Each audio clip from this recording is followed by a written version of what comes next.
Hi all folks, this is Max from HiOnAndroid.com and my new site Droid Razr Root.com, where I'll have instructions on how to root your Droid Razr and also get free Wi-Fi tethering on your unlimited grandfather plan. As you can see, I've got unlimited there because I moved my old this one. I bought it for full price and moved it to my old number, or you can upgrade your current number if you're eligible. So I've got the Droid Razr here. This thing is a beast. It packs the Qualcomm. Does it pack the Qualcomm? Sorry, I have so many phones, I get sometimes confused. This one actually has the Texas Instruments TI OMAP 4460, which is the same processor found in the Galaxy Nexus. That's coming out also on Verizon. So as far as CPU specs, it's gonna have the exact same as Galaxy Nexus. And the coolest part about this phone is that the name is Razr, right? Remember the Razr? I actually have it somewhere here, my original Razr. It used to be one of my favorite phones. It was so thin. That's why I liked it. But this is the world's thinnest phone, 7.1 millimeters from here to all the way down to here. To get an idea of what that looks like compared to a Galaxy S2, which was the former heavyweight champion or lightweight champion at 8.5 millimeters. So 8.5 millimeters versus 7.1 is definitely thinner. You can tell clearly the difference, and I'm holding it level here, and you can see that much difference in about 1.5 millimeters. So it's definitely very light. Feels about the same as Galaxy S2. It's actually 125 grams versus 117 grams for the Galaxy S2. So it's a little bit heavier, but it's definitely lighter. And it's amazing that this phone comes with micro USB on top and HDMI on top, micro HDMI.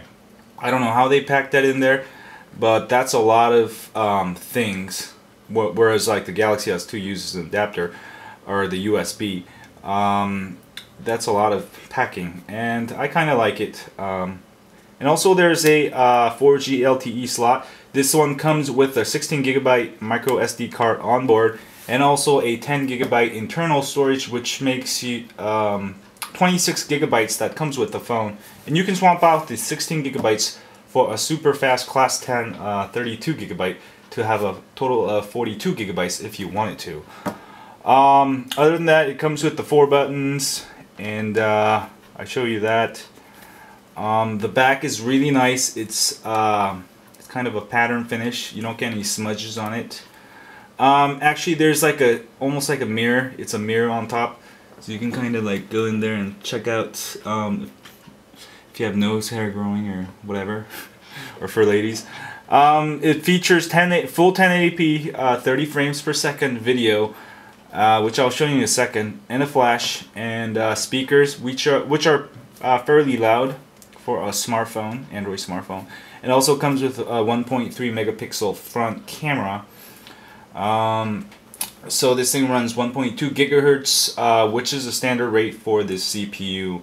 It's supposed to be super fast, but I'll run a quadrant test for you, which I wasn't getting super fast speeds on. But then, you know, it's not really overclocked, and I believe you can overclock probably near 1.8 gigahertz or 2 gigahertz, and when that happens, this phone should be like super fast.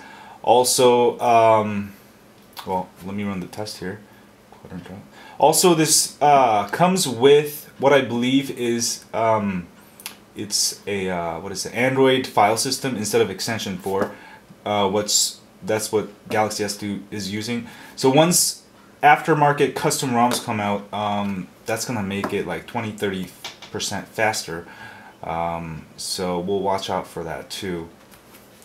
And I was getting 2500 at that show, and I was getting no more than 2500. I just got 2348. So it's not a super fast phone stock, but it does have ability to be overclocked to hell and become very, very fast. Let me give you a close-up of what I was talking about the other day. This is actually a Super AMO LED screen, but my Droid Bionic has similar things. I'm not sure if it's the blur. I think it's the Moto blur. I don't know if you can pick it up on the camera, but if you see it in real life, you can kind of see a little bit of pixelation when you move around. I mean, it's a minor thing. If you don't do any motion, it's fine. Just the home screen. It's not as smooth as the Galaxy S2. That's the only thing I don't like about it. But it's a very good phone. It's world's thinnest phone, 7.1 millimeters. I have no idea how it made it that thin. It comes with, I have the app here actually, battery monitor. I haven't actually ran it for a full day, but I can kind of tell it's gonna be fairly average. You know, it's not gonna be like super long. I think you can expect a full day of the battery life. It comes with the 1750 milliamp battery, I believe, and it's supposed to be rated at 12.5 hours talk time and 8.5 days standby time. Not sure about those numbers, but should be pretty good for a full day of use. The Droid Razr comes with Android 2.3.5. It comes with WebTop. You can get the, we should have a WebTop hack soon, so you can access that, or you can get the actual laptop dock.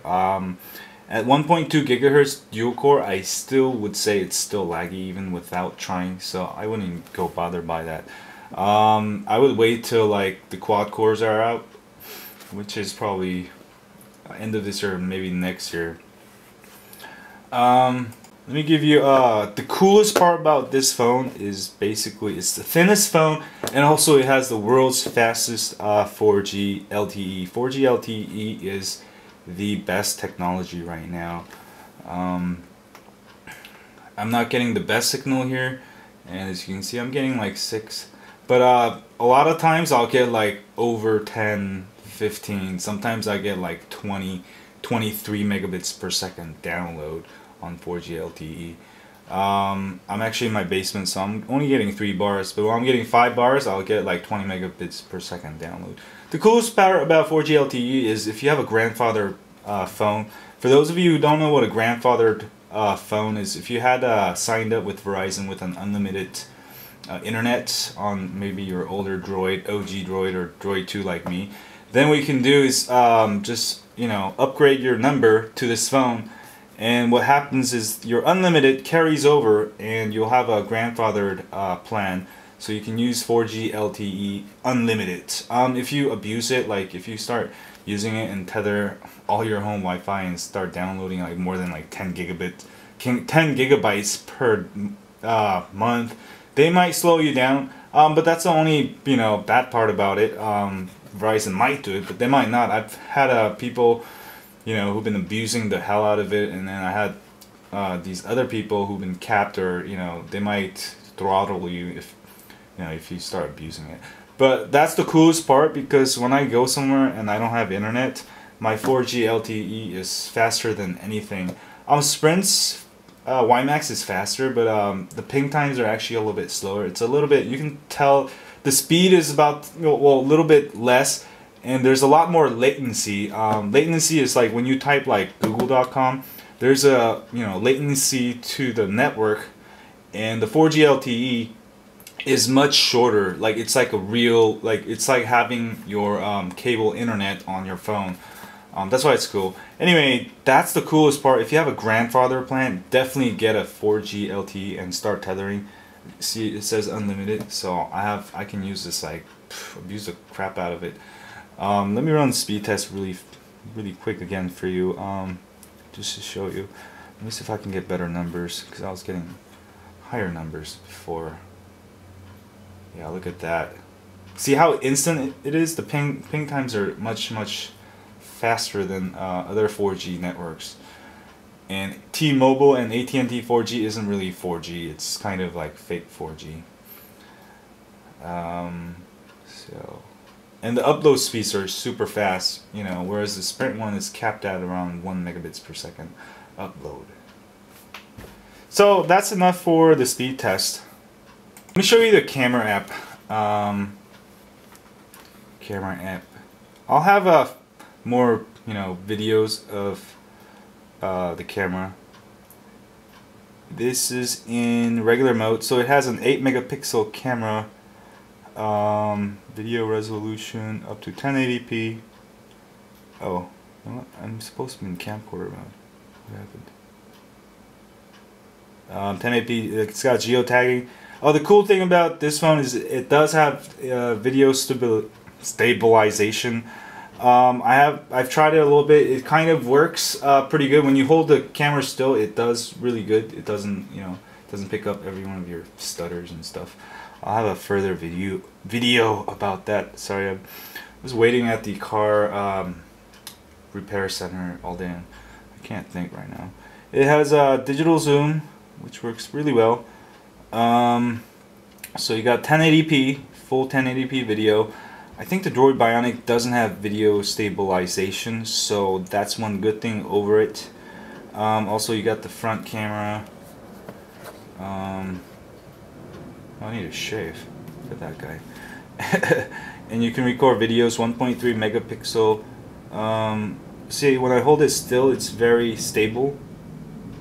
Well, kind of, I'm shaking now. Okay. This phone also comes with 1 GB of RAM, which is great for having a bunch of applications running at the same time, and also for multitasking. You'll never run out of memory on this one. And let's look at some of the bloatware, crapware Verizon put on here. It comes with Amazon Kindle, Blockbuster, Books, Google Books, Flash Player Selection, GoToMeeting, Let's Golf 2, Madden, NFL 12, oh that's kind of cool, Moto Active, Moto Print, so you can print to your printer. There's actually too much crapware. I'm going to probably root it and get rid of it with titanium backup. VZ Navigator, all these useless apps, don't use them. It doesn't come with NFL Mobile, but you should be able to, because the Droid Bionic was getting a free NFL streaming. I'm sure they have that. I'll try that out and have another video about it. Other than that, it's a very, very nice phone. When the Galaxy Nexus comes out, the only difference is going to be Galaxy Nexus is going to be actually a bigger screen. This is only 4.3 versus Galaxy Nexus is 4.6. Also, this phone is thinner, so it's going to feel a lot, you know, thinner. But it's a very good phone as far as performance. I don't even have to see Galaxy Nexus. It's going to be on par with it. The only difference is Galaxy Nexus is going to ship with Ice Cream Sandwich Android, which means nothing, because this is going to get upgraded to ICS also, and then it's going to be about the same. But you know, I know a lot of you guys are holding out for Galaxy Nexus. It does have a 1280 by 800 resolution, which is, you know, cool for browsing the internet and other cool things. Anyway, that was a review of the Droid Razr. It's definitely a good phone. It's the world's thinnest phone. That's what I love about it. And that pack with the 4G LTE. And everything else is, you know, on par. And anyway, I don't want to let this thing sit on the stock ROM anymore. I'm going to go root it.